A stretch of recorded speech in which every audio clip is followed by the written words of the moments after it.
lamina and nasal occlusion from several years, and local treatment is now insufficient.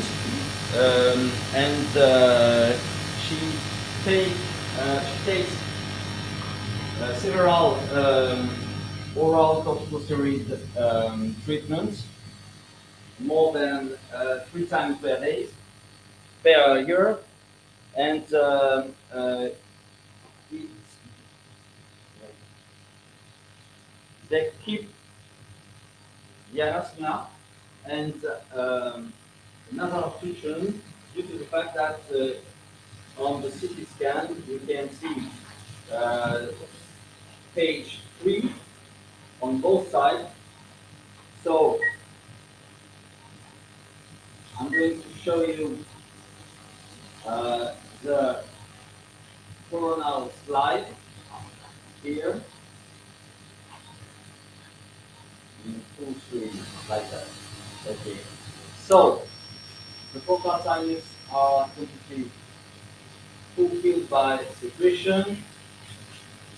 You have here a very small septal deviation. It's not um, necessary to do a septoplasty in this case, but you have in the anterior nasal fossa the mass, the polypoid mass here on the left side.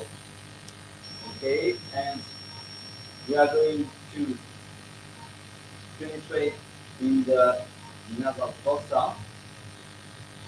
The ethmoid sinus is completely fulfilled by the disease, contrary to the maxillary sinus on both sides.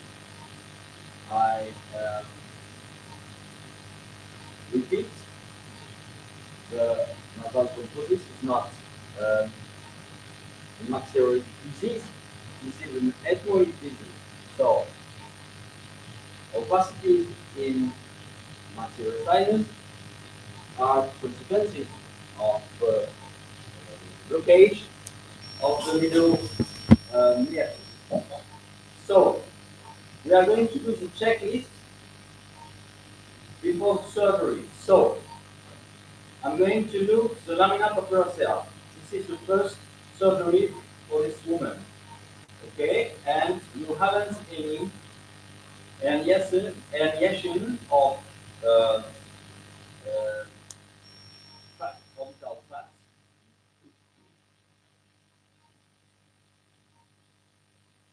until the sternal sign. So, stop.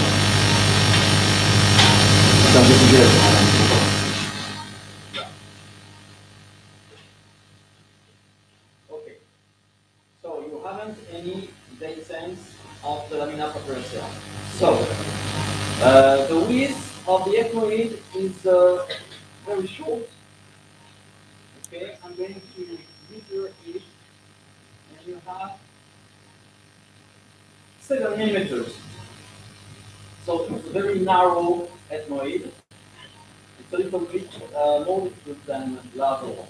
So now the difficulty of the middle antrostomy is conditioned by the distance between the back of the infinite and the orbit. And here it's very new, and you can measure it like that, and you have 12 millimeters. Okay, and you have some halal cells, periorbital cells here, and you must open in the left side to optimize the middle antrostomy. So you haven't any difficulty here, except the other cells. So now the olfactory cleft is completely no, it's moderately em- empty and fulfilled by the polyp. So you have the pretty complex here. They are the same middle, and the shape and level of school base is the almost symmetric. Okay,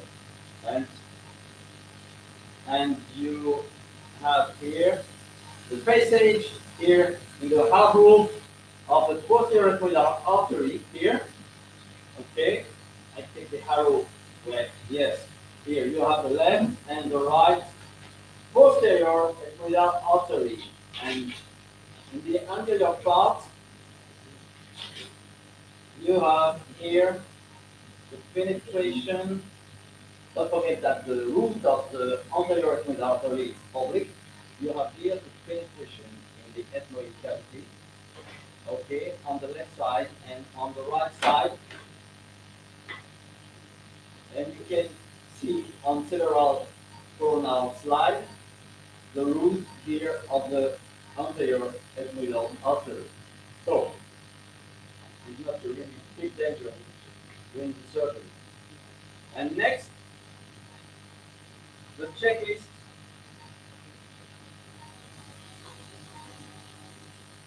No. Yeah.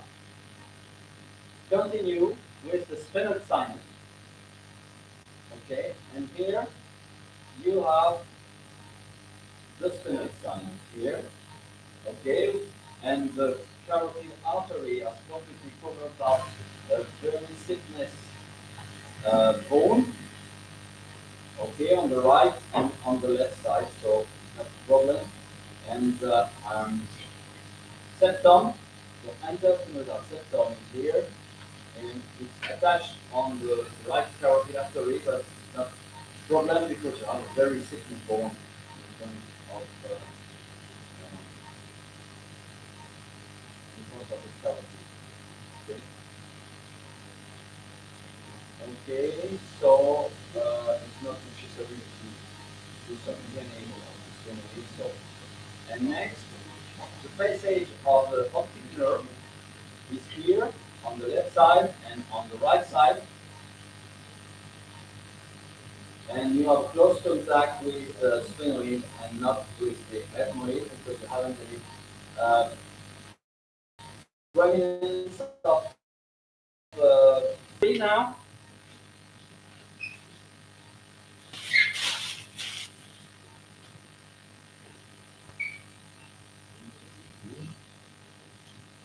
And I suggest to note your questions during the surgery, and after we are going to discuss the different points of this case. So,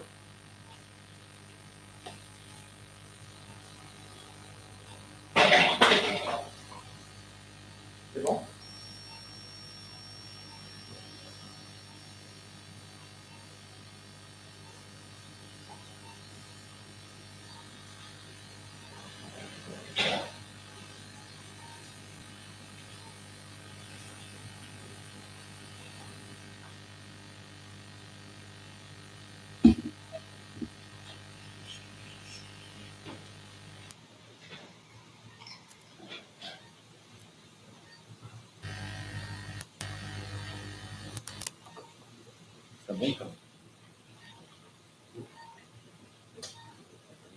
So, now we are going to. Ils ont la vision de l'endoscopie là.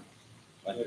We are going to start the endoscopic surgery. So, on the left side, you haven't to stage 3 but stage 4 because you have a close contact of the polyps with the floor of the nasal fossa. So this is a good case to operate it, and you have a very, very important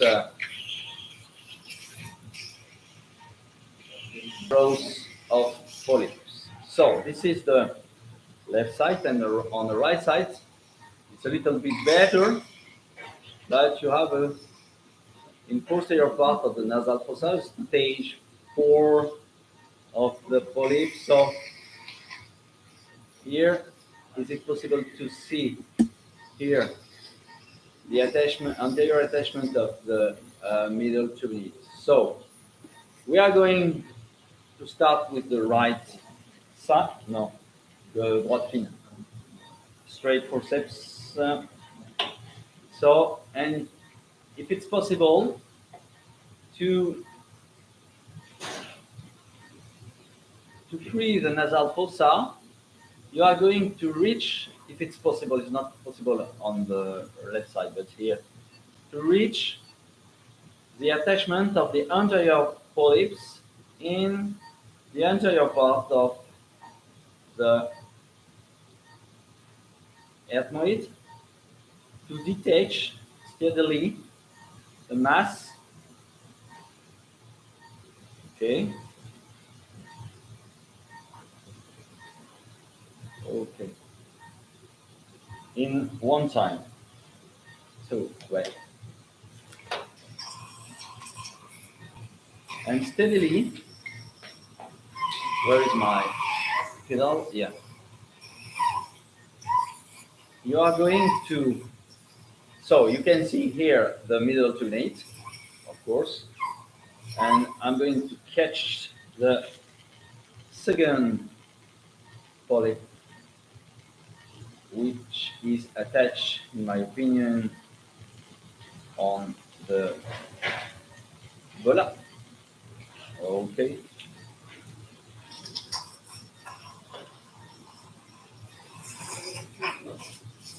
Next. Okay. You can mobilize the polyp with the suction tube, okay, to do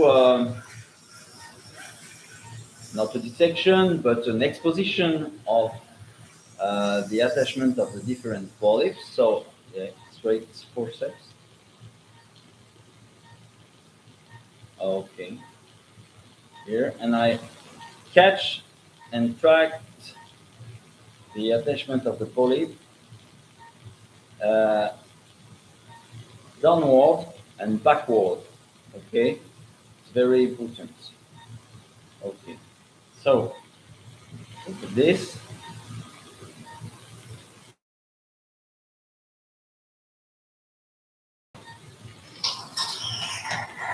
Okay, now the nasal fossa is empty. Okay, you can see the cavern, and we are going to start the ethmoidectomy. Okay, now you can see here the uncinate process and the bulla. Okay, so I'm going to take the Rouvier and the first time is to pulp and to show the insertion between the uncinate process and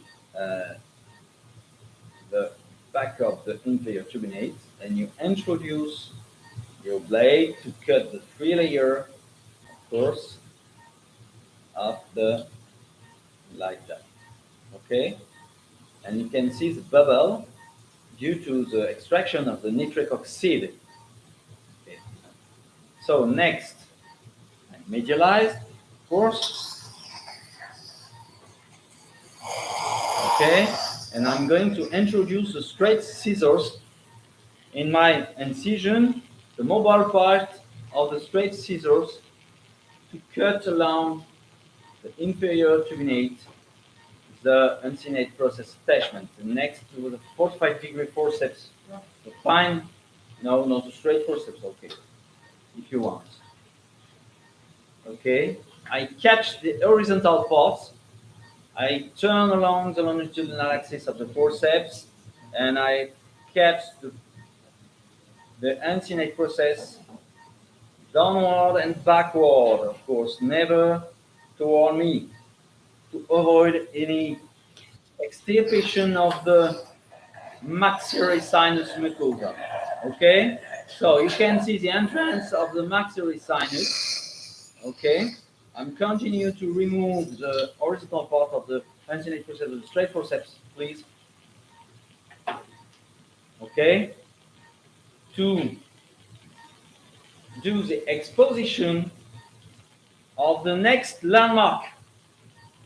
And the next landmark is the junction between the orbit and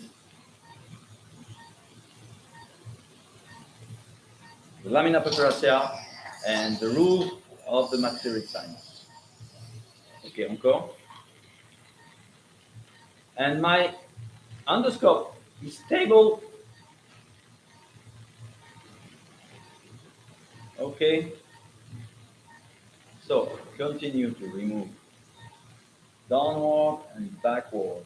Okay, to avoid any traction on the maxillary sinus mucosa, which is not here in this case a problem. Okay, you have some polyps here, but it's not really a problem. So you have the posterior wall here of the maxillary sinus, the remnant part of the horizontal part of the uncinate process. So I continue to enlarge anteriorly with the back between forceps my middle antrostomy. Okay. So you introduce your forceps vertically in the middle meatus. You're going to open under the control of the view and introduce secondary your movable part in the middle antrostomy to tract anteriorly and turn your instrument simultaneously to catch the anterior part of the uncinate process, close to the lacrimal, okay, close to the lacrimal bone. So now you have here, so you can see well the maxillary sinus, okay. Okay, là. Okay, good. So now it's time to do the ethmoid. So um, as the dissection yesterday, we are going to start with the bulla. Okay, the bulla is here. Okay, so you haven't any danger here. You can crush, okay, with your suction tube the different wall of the bulla, and with the 45 now, I take the 45-degree forceps to continue my ethmoidectomy. So I have the junction here between the orbit here and I'm going to show you the junction between the orbit and the maxillary sinus. Okay, I have here the junction here. So I have the bulla here. So the school base is very far from me. So you haven't any danger if you keep your forceps sagittal, of course. Okay. If steadily, I'm going to open the different wall of the bulla and to remove its contents.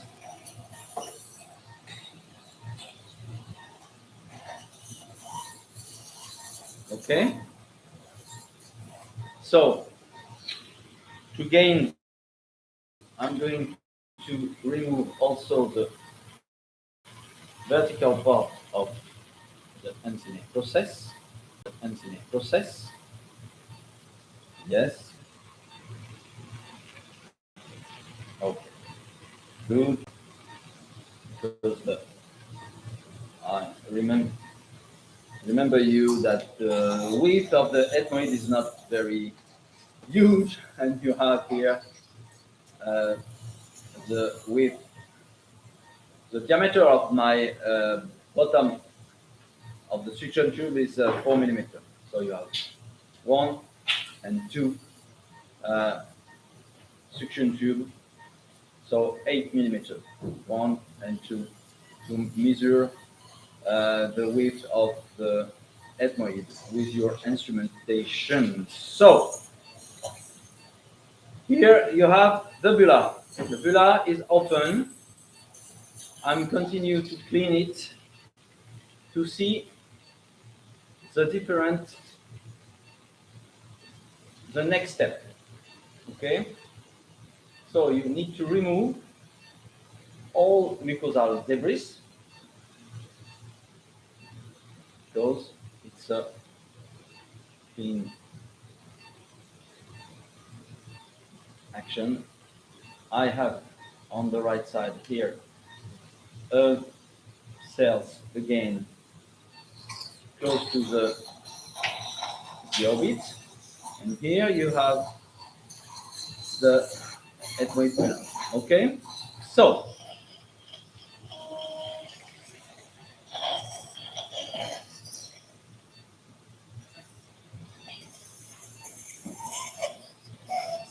I continue posteriorly because you haven't endangered posteriorly to crush the different cells with my suction tube.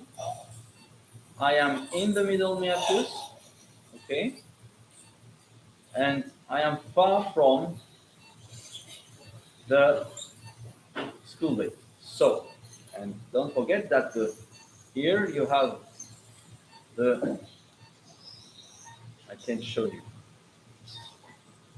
Attends, c'est bouché ça? Yes. Merci.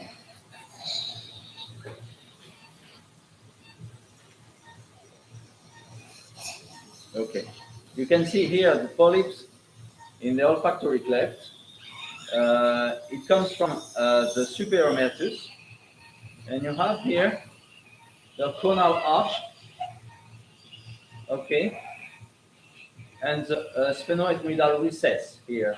So, in my middle antrostomy, you have here the anterior surface of the sphenoid sign. Part of ethmoid.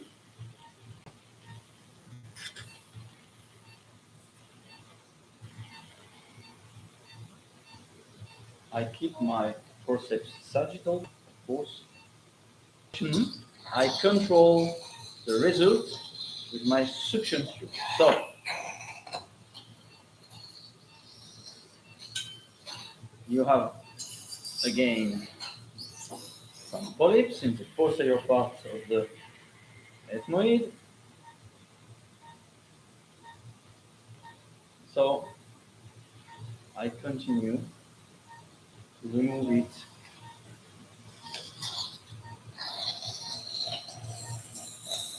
Okay, good. So, you have another one here and some piece of wall. Okay, so you haven't any danger here because you are in front of the hard roof in the superior part.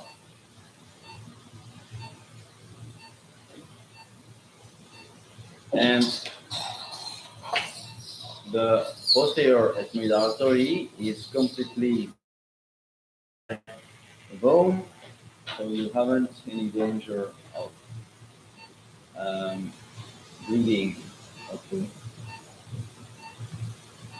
Okay, this is the anterior wall of the bulla here.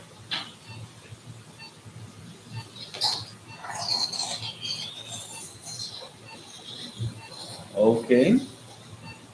Oh, beautiful. Continue to remove it. Okay.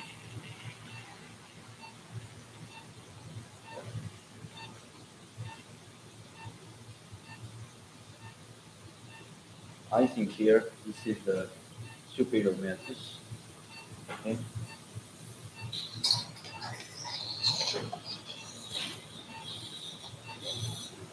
You can also introduce your look. This is the superior meatus. I introduce my suction tube in the olfactory cleft, and I'm able to go to the posterior ethmoid through the superior meatus here. So, good. Okay. And I'm continue. So here you have the posterior part of the ethmoid, so the anterior wall of the sphenoid sinus. You can remove this junction with the posterior ethmoid. So straight forceps, please.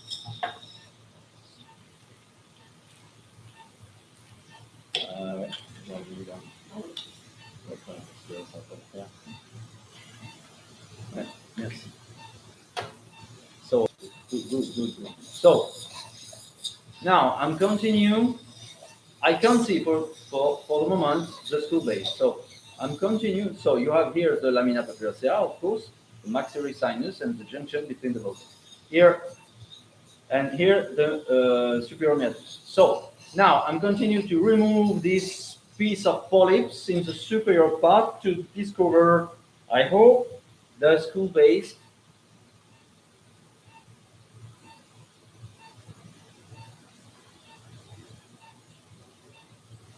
Okay, good.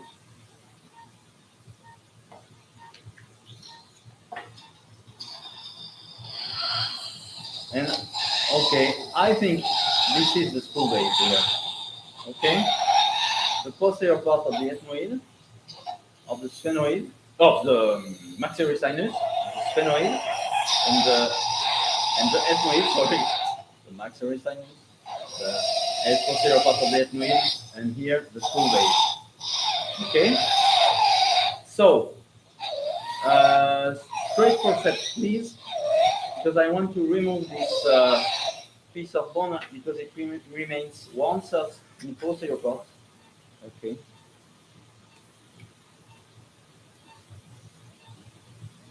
So I think it's better like that. Why? Wow. So you can see well the skull base. So now I have my last landmark, the superior one, the posterior one, and the superior one. So now it's easy to finish the job and to remove the anterior part of the ethmoid. So I'm going to, you have the landmark of superior part, and if I withdraw my endoscope, you can see that you can see the location of my bottom suction tube here. It's very far from the surface of the anterior ethmoid. So when I remove this part of the head of the middle tunate, and here you can see the vertical part of the uncinate process, some polyps, of course. Again, it's very important to be exhaustive on the anterior ethmoid because the nasal polyposis is anterior ethmoid disease. Okay, so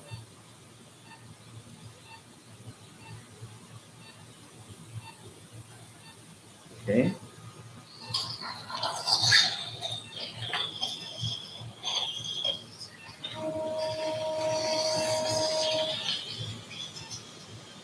Okay.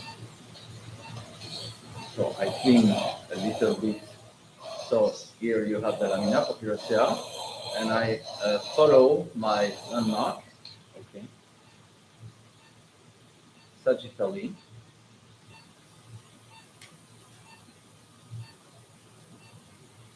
Yes.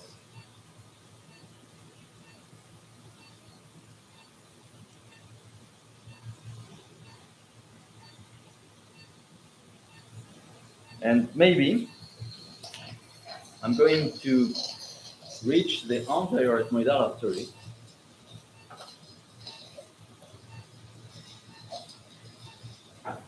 Okay, so the skull base, okay, the anterior ethmoid, the anterior attachment of the middle tuninate. So it's possible to continue here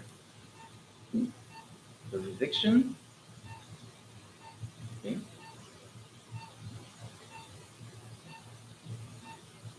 Close to the anterior attachment of the. Okay. Okay.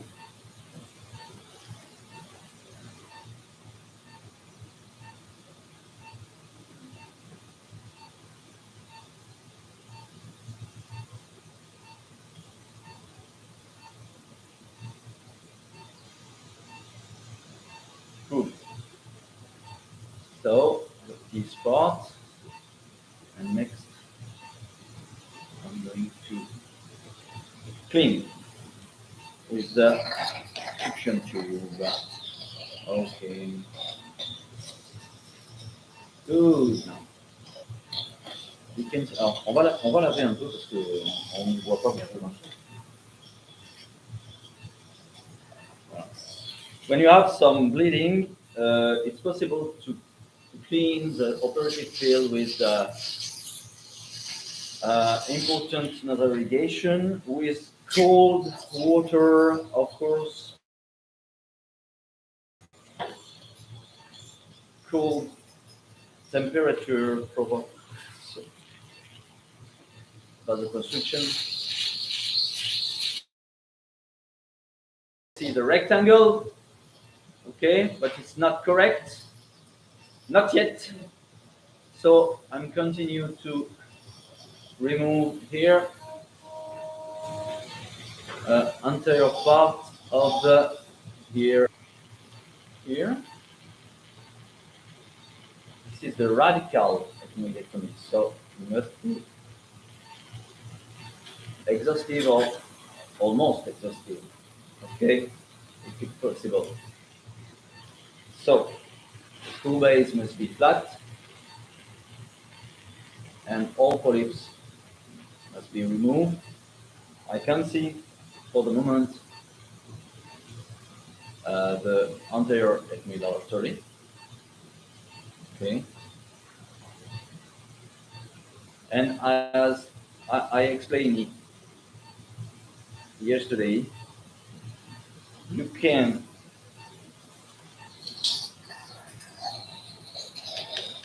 remove the superior attachment of the superior anterior attachment of the middle tuminate on here, the frontal process of the material bone, because it's not attached on the stool base, but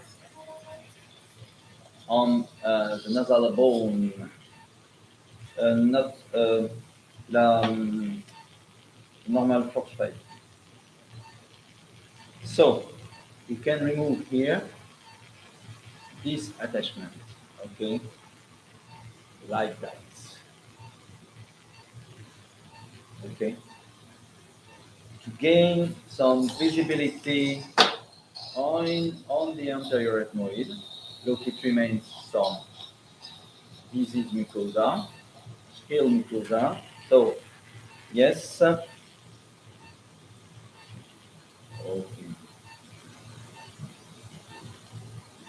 okay, good.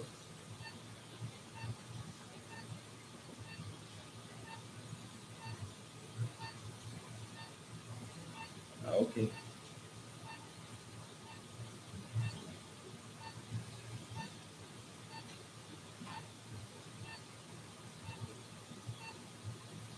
I catch the different parts of the anterior ethmoid, but I withdraw my forceps not toward me, but all the time downward, and after I withdraw my forceps. Okay, you are going to track your different piece of mucosa and bone downward and backward all the time to avoid any iatrogenic injury of tissue.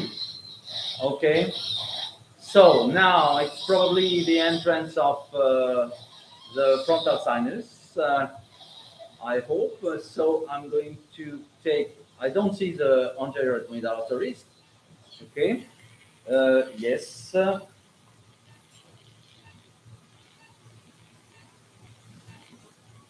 This is the polyp in the entrance of the frontal sinus. Okay. Yeah.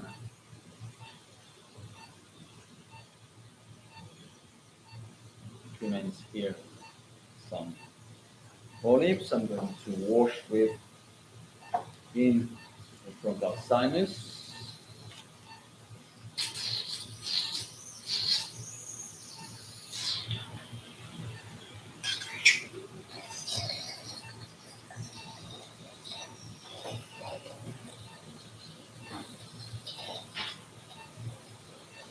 You observe that exceptionally for you, I keep the middle turbinate.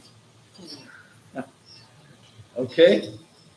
So, here you have the posterior wall of the maxillary sinus, the anterior surface of the sphenoid, the junction between the sphenoid and the skull base. The skull base here, okay? And the different, here I think you have in this bone relief the passage of the anterior ethmoid. You have one cell and after